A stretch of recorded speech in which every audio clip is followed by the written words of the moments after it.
Welcome to the video book summary of 59 Seconds by Richard Wiseman. This book was published in 2010 and weighing in at 357 pages.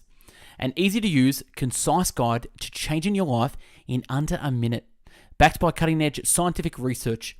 Bringing together a remarkable diverse range of scientific data, he has crafted a no-nonsense response to their ineffectual programs, filled with tips and tricks that come straight from the latest scientific journals and his own original research. Wiseman outlines the new science of rapid change and describes with clarity and infectious enthusiasm how these quirky, sometimes counterintuitive techniques can be effortlessly incorporated into our everyday life. The book is available on Amazon with the link in the description if you like what you hear. So without further ado, I bring you the book summary of 59 Seconds. The book in 3 sentences. Number 1. Many people are interested in self-help because it offers quick and easy solutions to various issues in their lives. And 2, the problem is most self-help techniques are ineffective. 3, the most effective techniques come straight from the scientific community. The 5 big ideas. Number 1, when people can afford the necessities in life, an increase in income does not result in a significantly happier life. And 2, to encourage people to do more of something they enjoy, try presenting them with the occasional small surprise reward after they've completed the activity or praise the fruits of their labor. And 3, to increase the likelihood of someone liking you, get them to do you a favor. And 4, fantasizing about your perfect world may make you feel better, but is unlikely to help you transform your dreams into reality. And number 5, some research suggests that eating more slowly helps people eat less. Perhaps because it fools our brains into thinking that we've eaten more and allows extra time for the body to digest food. Now on with the summary of 59 seconds. Happiness doesn't just flow from success, it actually causes it. When people can afford the necessities in life, an increase in income does not result in a significantly happier life. Materialism takes root in early childhood and is mainly driven by low self-esteem. Want to buy happiness? Then spend your hard-earned cash on experiences. When it comes to happiness, remember that it is experiences that represent really good value for money. If you want to cheer yourself up, behave like a happy person. To maximize happiness, choose intentional over circumstantial change. If you want to set children an activity they enjoy and reward them from doing it, the reward reduces the enjoyment and demotivates them. To encourage people to do more of something they enjoy, try presenting them with the occasional small surprise reward after they've completed the activity or praise the fruits of their labor. It seems that presenting weakness early is a sign of openness. From assessing the effects of a bad hair day to performing badly in a group discussion, those who feel embarrassed are convinced that their mistakes are far more noticeable than they actually are. Why? It seems we focus on our own looks and behaviors more than others, and so are likely to overestimate their impact. If you want to increase your chances of making a good impression in a meeting, sit towards the middle of the table. To increase the likelihood of someone liking you, get them to do you a favor. When you gossip about another person, listeners unconsciously associate you with the characteristics you are describing, ultimately leading to those characteristics being transferred to you. We like people who are like us, and we find them far more persuasive than others. The more people who are around when a person is apparently in need of assistance, the lower the likelihood of any person actually helping. Favors have the strongest effect when they occur between people who don't know each other very well, and when they are small but thoughtful. Fantasizing about your perfect world may make you feel better, but it's unlikely to help you transform your dreams into reality. Some research suggests that eating more slowly helps you eat less. Perhaps it fools our brains into thinking that we've eaten more and allows extra time for the body to digest. You may think I'm repeating myself, which I am. I'm trying to reinforce the information.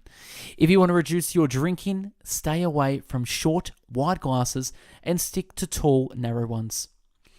Research shows that just placing food or drink out of sight or moving it a few meters can have a big effect on consumption. And to cut intake, make sure that tempting foods are out of sight and in a place that is difficult to access, such as the top of a cupboard or basement. People eat significantly more when they are distracted at meal times and therefore not paying attention to their food. Try cutting down on your eating by replacing your crockery and cutlery.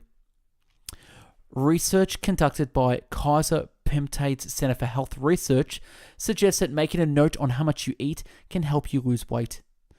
And research conducted by Charles Abraham and Pascal Sharon has shown that just a few moments thinking about how much you regret not going to the gym will help you motivate you to climb off the couch and onto the exercise bike. Christopher Peterson from the University of Michigan believes that encouraging people consider how they would like to be remembered after their death had various motivational benefits, including helping them to identify their long-term goals and assess the degree which they are progressing towards making those goals a reality. To prime your mind into thinking creatively, spend a few moments describing a typical musician or artist. List their behaviors, lifestyle, and appearance. And according to work conducted by psychologist Stephen Walchin from the University of Hawaii at Hilo, biscuits taken from a jar that is almost empty taste significantly better than the identical cookies taken from a full jar. To help promote the chances of a successful date, choose an activity that is likely to get the heart racing. And the theory is that if your date will attribute their heart racing to you rather than the activity, convincing themselves you had that special something. The results revealed just a few minutes of focusing on the benefits that flowed from the seemingly hurtful experience helped participants deal with the anger and upset caused by the situation. They felt significantly more forgiving towards those who had hurt them and were less likely to seek revenge or avoid them. Surrounding yourself with objects that remind you of your partner is good for your relationship. People are far more likely to agree to a big request if they have already agreed to a small one. When making straightforward decisions, stick with the conscious mind by thinking about the pros and cons and assessing the situation in a rational, level-headed way. However, far more complex choices, try giving your conscious mind a rest and letting your unconscious work. Research shows that when most people look back on their lives, they tend to regret the things they didn't do. So do things you want to do. To help spot possible shifts, try establishing what researchers have referred to as an honest baseline. Before asking questions that are likely to elicit deceptive answers, start with those that are far more likely to make the person respond in an honest way. During these initial answers, develop an understanding of how they behave when they are telling the truth by looking at their body language and listening to the words they say. Then during the answers to the trigger questions, watch out for the behavioral shifts outlined above. Research shows that people have a strong tendency to underestimate how long a project will take, and that people working in groups are especially likely to have unrealistic expectations. It seems that to get an accurate estimate of the time needed to complete a project, you need to look at how long it took to finish broadly similar projects in the past. Those who have carried out the mental unpacking produced estimates that proved far more accurate than the other participants. And last but not least, research shows that people with surnames beginning with the letter towards the start of the alphabet are more successful in life than those with names towards the end. And that's a wrap on this fascinating book, 59 Seconds by Richard Wiseman. Look back on our channel for previous video book summaries and subscribe to our channel for future books. Don't forget to follow us on Instagram, #BestBookBits. I'm curious what you liked about this book and what thought or information you learnt. Put it in the comment below. This summary is from the website samuelthomasdavis.com. If you liked the video and want to buy the book, click the link in the video description to purchase from Amazon. Thanks for watching, and I hope you learned a thing or two. Have a great day.